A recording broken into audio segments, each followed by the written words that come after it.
Here at Helmuth Ford, we are a small town dealership with no hassle and no pressure. Hi, this is Stacy from Shuttler Insurance Services. Come see me on the east side of the square in Sigourney for all your insurance needs.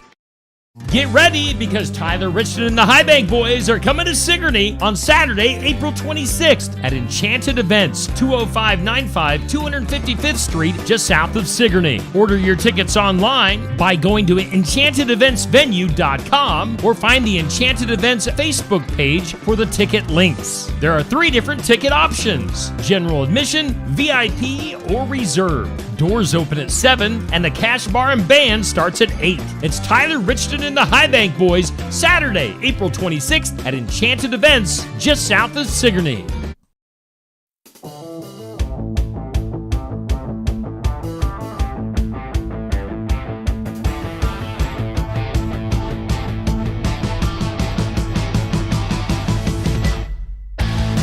And yes, it is time for another Real Talk here on Steve Shuttler Media on a Monday evening. We've got Pastor Fleming in the Oski Dental Studios hanging out with myself. It's Aaron and Steve. Real Talk, sponsored by New Life Community Church in Wellman, Iowa, where Aaron's the pastor. What's happening, Aaron? Well, I'm going to invite people to come join us at our church in Wellman, which currently meets at the Parkside Activity Center at 10 o'clock on Sunday morning. But if you've been tracking with us here the last couple of weeks, you know New Life is going to be moving to a different location at a time yet to be determined, but possibly as early as May or June. So we are in the process of buying what is called in Wellman the Driscoll building, the old Driscoll framing studio. Used to be, well, the facility used to be a bunch of different things. It was a studio and it was a restaurant. Originally, it was the first building in Wellman that had air conditioning. So. Wow. Okay. A lot of history in the building. The theater, the town theater, was there until there was a fire in the projector room in like 1958 or something like that. The old 1958 projector fire. The legend lives on. The legend lives on. And what I would really love to do is find out what movie was showing that night, and just kind of set up, like right now that room is just, there aren't theater seats or anything. It's just a 20 by 80 room.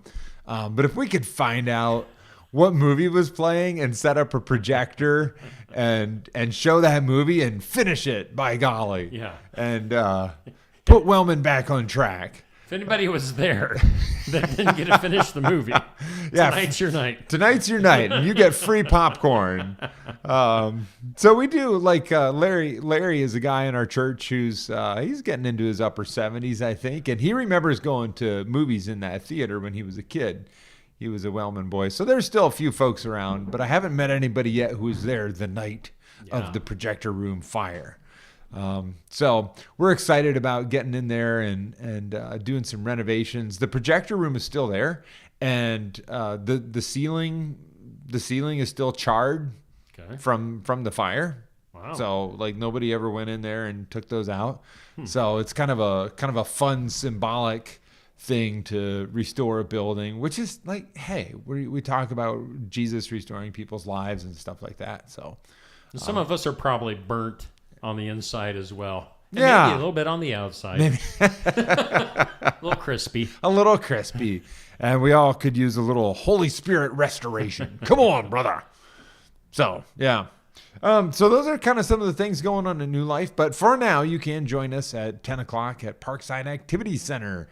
And then we got some groups that meet during the week for Bible study and fellowship and stuff like that, too. So check us out online at newlifewellman.org.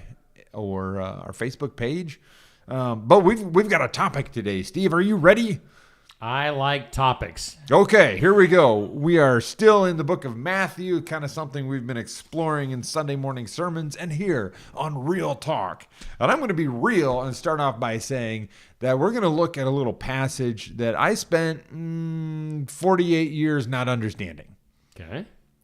I've read this, I don't know how many times. Matthew is one of my favorite books in the Bible. The Sermon on the Mount is one of my favorite parts of the book of Matthew. I've been over this over and over and over. And every time I read it, I'm being real with you, I was just like, "Ooh." Were the blinders on? The blinders were on, and I think those of us who have read the Bible over the years all have some of those passages, right, where you're like, "Buh." You're sounding like Tim Allen from Home Improvement. Oh, well, that's not so terrible. But you know what I mean? Like, "Buh." I think that communicates a lot. I might tell you what kind of communicates something. Might be communicating with gorillas or something. I'm not sure. It communicates my intelligence level. So no, two weeks ago, and this should come as no surprise, that my wife helped me understand something. Melissa did a message at church 2 weeks ago, and she preached on this passage, and all of a sudden the light bulb went on. Bing! So let me read these 2 verses and then explain why I didn't understand it, and then we'll unpack it a little bit. Okay. So we're in Matthew chapter 6, verses 22 and 23. The eye is the lamp of the body. If your eyes are good, your whole body will be full of light. But if your eyes are bad, your whole body will be full of darkness. If then the light within you is darkness, how great is the darkness?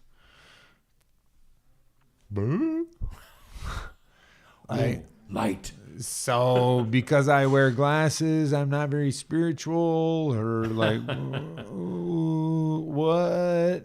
I don't know. I just read that for years and years and years and couldn't figure it out. Yeah.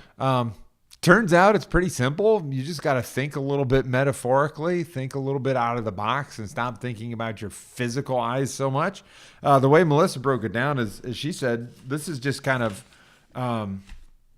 instead of thinking about your eyes seeing physically, think about your outlook. Your outlook, the way that you look at the world around you. And so later after her message, I started to think too about headlights. Like if you were driving down the highway, and I'm really tempted to do this sometimes, like I've always wanted to get on a lonely country highway and turn my headlights off. I used to do that.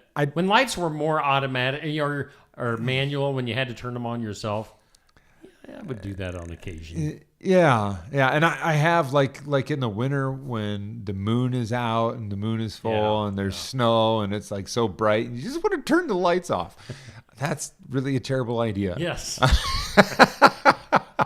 But that's a terrible idea. It's a terrible idea to drive around in life, so to speak, without a heavenly perspective. Without the outlook of seeing God as the way, seeing the world the way that God might see the world. So the way that I look at the world is going to determine what goes on inside of me. Because if I see lack, if I see problems, if I see fear, if I see lack is a good word that I keep coming back to in my mind. You know, I look at a problem and I say, well, there's no solutions. So if I see that with my outlook, then I'm going to feel in my body, I'm going to feel anxiety and powerlessness and hopelessness and inability and all that kind of stuff. So when and I got this illustration from Melissa too. But she talked about when you get a different kind of car that you've never had before, and you, at least if you're not a car people, and we're not car people. No. So some years back, we got a black Kia Sorento, just because we weren't like, wow, we love Kias. Actually, we kind of love Toyota Camrys.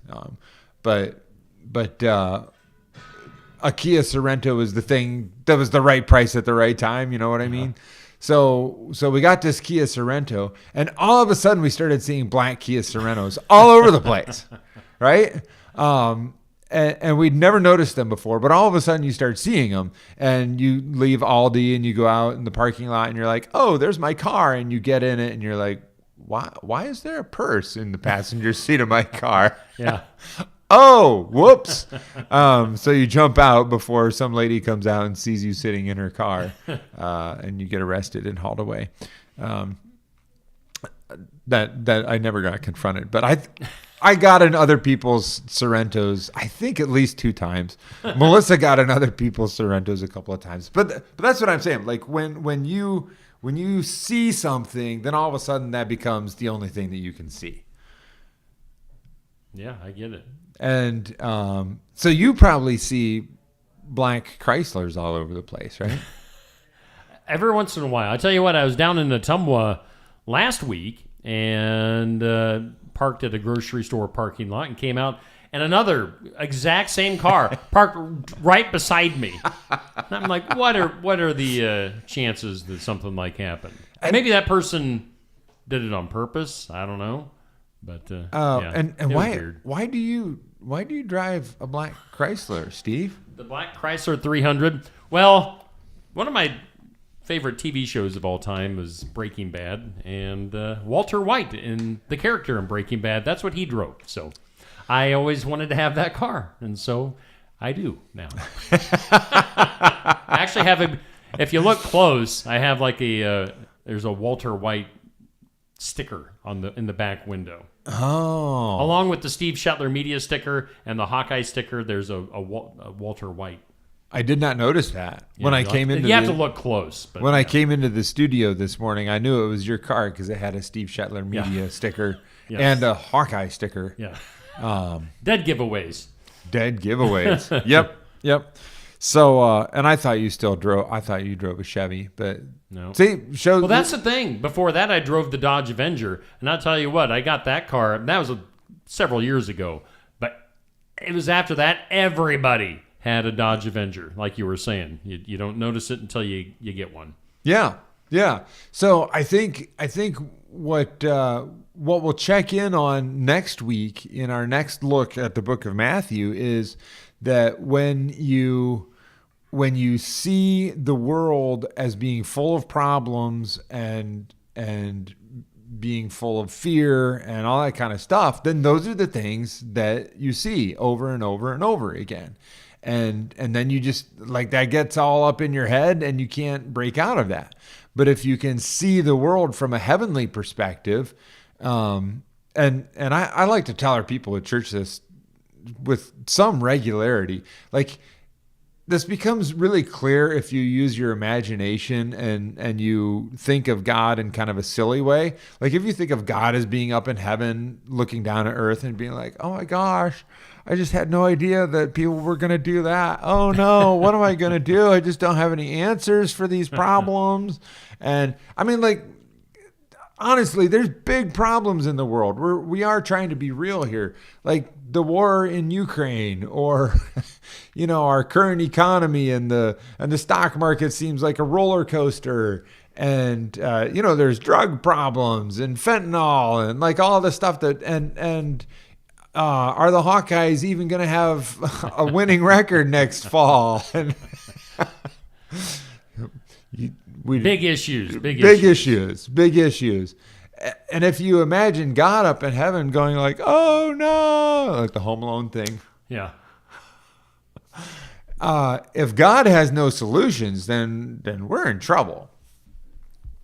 But what if we realize that if we would just start seeing with God's perspective, we would start to see some of the solutions that he has and some of the resources that he has. And then the way that we feel about the world would start to change. And then maybe we would start to change, and then maybe the world would start to change. So that's the dealio, brother. All right. Yo. I bet God's expression is like this about Hawkeye football. There is maybe basketball too. I don't know. Well, I'm talking to a lot of people who are kind of encouraged about basketball, and a bunch of guys coming from Drake over to Iowa in the transfer portal. So that magical portal. Yeah, wow. Yeah. Do we even want to talk about the portal, or is it time to That's another show in itself. another show in itself? All right, we'll let the sports guys talk about that or something. So this might be a good place to wrap up. But I'm Pastor Aaron from New Life Church in Wellman, where big things are happening, and you can get involved. Our church motto right now, we kind of changed our church motto. I'm not real good at branding, to be real. But right now, our church motto is God, friends, and fun, and we take fun seriously. So come check us out. Check us out online on Facebook. We live stream our services, so you can take a peek at us that way if you want to try that before you come and visit in person. But we'd love to see you around. All right, that'll do it for this week's Real Talk here on Steve Shetler Media. Let me hit that button. Magic things happen. All right, that'll do it for Real Talk. Again, we do thank New Life in Wellman, Iowa for being our headline sponsor. We'll be back with more next week on Real Talk with Aaron and Steve.